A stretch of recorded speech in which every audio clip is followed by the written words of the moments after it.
खबरों में खुशामदीद। इस वक्त हमारे साथ टेलीफोन लाइन पर मौजूद हैं लाल मस्जिद के नायब खतीब अब्दुल रशीद गाजी साहब। गाजी साहब अस्सलाम वालेकुम। जी गाजी साहब अस्सलाम वालेकुम।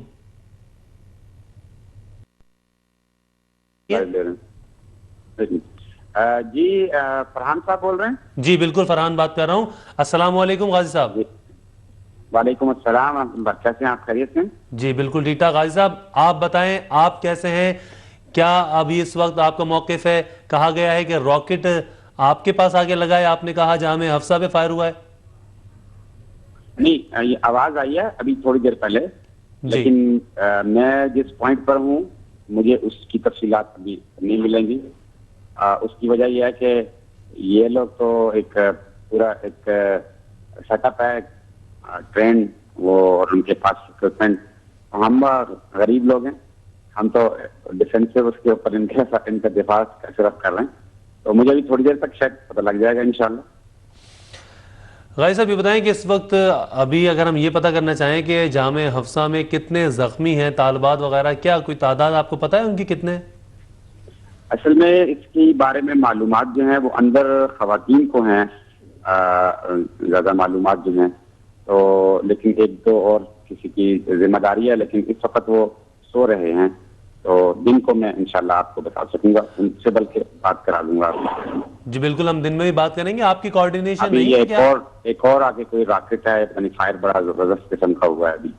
जी जी गाजी साहब आपसे गुफ्तगू हमारी चल रही है इस वक्त। ये बताएं गाजी साहब कि अभी जो इंतज़ामिया ने, रेंजर्स ने काफ़ी दफ़ा ये ऐलान भी किया कि आप गिरफ्तारी दे दें, आपके साथ कोई हताकामे सलूक नहीं किया जाएगा, जैसा कि आपने कहा था हमसे बात करते हुए, और ना ही आपके साथ कोई इस तरह बेइज्जती वगैरह की जाएगी, ना ही कपड़े उतारने के लिए कहा जाएगा, कमीज़ उतारने के लिए। तो आपको उस जो ऐलान हुआ है इस हवाले से क्या मौक़िफ़ है आपका? देखिए, मसला यह है फरहान साहब, असल में मीडिया के बारे में कहते हैं कि ये दो धारी तलवार है, और ये वाकई दो धारी है। जरा तो थोड़ी सी बात जो मतलब है कि तज्जिया करने वाला कुछ करता है तो वो आगे चल जाती है कि अब्दुल रशीद गाजी ने कहा। तो मसला ये है कि मैंने जो चीज कही थी वो ये नहीं कही थी कि हम कोई सरेंडर कर रहे हैं। मैंने ये कहा था कि हम सरेंडर नहीं करेंगे, गिरफ्तारी नहीं देते, और उसके बदले में हम हर चीज सरेंडर करते हैं। तो उस पे आप आ जाएं ताकि ये कैजुअलिटीज ना हो। हम इन कैजुअलिटीज की खातिर ऐसा कर रहे हैं। इसमें कतन कोई ऐसी बात नहीं है कि हमारी जो है वो कोई एहसादी लिहाज से कोई कमजोरी है, ऐसी बात कतन न समझी जाए। लेकिन वो चूंकि एक ताकत में है, और ताकत जो है power corrupt and absolute power corrupt absolutely, उसी को देखते हुए वो असल में उसमें ताकत के नशे में इस वक्त डूबे हुए हैं कि नहीं, आपने अब तो सरेंडर ही करना है, अब बातचीत नहीं हो सकती। क्यों भाई, अब क्यों नहीं बातचीत हो सकती? बातचीत इंडिया से हो सकती है तुम्हारी, तो ये अपने मुसलमान भाइयों से बहनों से नहीं हो सकती है? क्यों नहीं करते? इंडिया तो एक अलग स्टेट है ना गाजी साहब। अब आप देखे ना, तो स्टेट विद इन स्टेट तो नहीं नहीं, होता ना। मेरा मतलब है आप और जगह जिनको आप यहाँ पे कबाइल में जो है वो कहते हैं कि ये दहशतगर्द हैं, किसी को दहशतगर्द बनाते हैं, उसके बाद उसके साथ कर रहे होते हैं, मुज़ाकरात कर रहे होते हैं। यहाँ क्या क्या मसला है? यहाँ पे क्यों नहीं हो सकती है? और फिर आप मस्जिद के साथ जिस तरीके से बेहरमती कह रहे हैं, अभी मैंने सुना किसी ने कहा है कि मुशर्रफ साहब कह रहे हैं कि उन्होंने सख्ती से हिदायत की है कि मस्जिद जो है उसकी बेहरमती ना हो। मैं आपके जरिए से दरखास्त करूंगा कि एक मीडिया का एक कैमरामैन भेज दीजिए कल आप, और वो सारा उसको दिखा देते हैं, वो सारा दिखा के सारों को तकसीम कर दे, दिखाए ना जरा लोगों को ये क्या कर रहे हैं। ये तो मेरा ख्याल है कि इराक में हो रहा है इस तरह का काम, जो इत्तेहादी है वहां, तो ये इत्तेहादी है यहाँ पे। जी गाजी साहब, जैसे आपने कहा कि आप सरेंडर नहीं करेंगे, आप सिर्फ अब एक ही जो आपके पास, आपने कहा कि ऑप्शन ये कि आपको जाने का रास्ता दिया जाए। हुकूमत ये कह रही है कि जाने का कोई सवाल नहीं है, आपको सरेंडर करना पड़ेगा।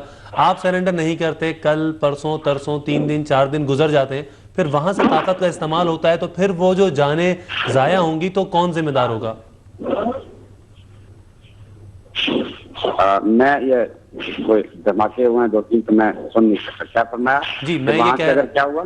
जी मैं ये कह रहा था कि अगर इसी तरह सिलसिला चलता रहे कि आप सरेंडर ना करें, हुकूमत इसी बात पे अड़ी रहे कि सरेंडर करना पड़ेगा, फिर हुकूमत ताकत का मजीद इस्तेमाल करेगी, जानें ज़ाया होंगी, तो फिर कौन जिम्मेदार होगा इसका गाजी साहब? तो वही जिम्मेदार होंगे जो ताकत का इस्तेमाल कर रहे हैं। गाजी साहब, जो ताकत का इस्तेमाल करने पे मजबूर कर रहे हैं उनकी कोई जिम्मेदारी नहीं होगी? ताकत का इस्तेमाल तो हम तो हर जगह पे दिफाई उसमें कर रहे हैं। ये मसले तो इनकी हरदर्मी की वजह से खराब होते रहे हैं। अब तक जो मसला जितना भी खराब हुआ है इनकी हरदर्मी से हुआ है। ये ना करें ना मसलों को। अच्छा, मैं एक और चीज आपसे इस पॉइंट पर कहना चाहूंगा जी। ये खालिद ख्वाजा को जो लास्ट टाइम में गिरफ्तार किया था, एग्जैक्टली उन्हीं दिनों में वो हमारे साथ एक निगोशिएटर का किरदार अदा कर रहा था, हमारे और अपना इंतजामिया के दरमियान में। और उसको उठा लिया गया और उसके फिर 4 महीने 5 महीने उसको गायब कर दिया गया ताकि ये मसला ना हल हो। अब एग्जैक्टली वो कल से खालिद ख्वाजा अगेन ये इस मसले के अंदर चौधरी साहब के साथ निगोशिएटर मेरे और उनके दरमियान बातचीत का वो कर रहा था। आज उसको उठा लिया गया, मुझे पता लगा।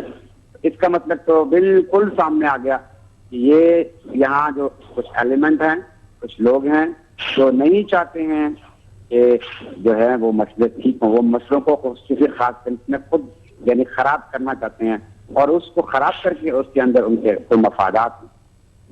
खालिद ख्वाजा साहब किस किस्म का किरदार अदा कर सकते थे, आप बताएंगे कुछ?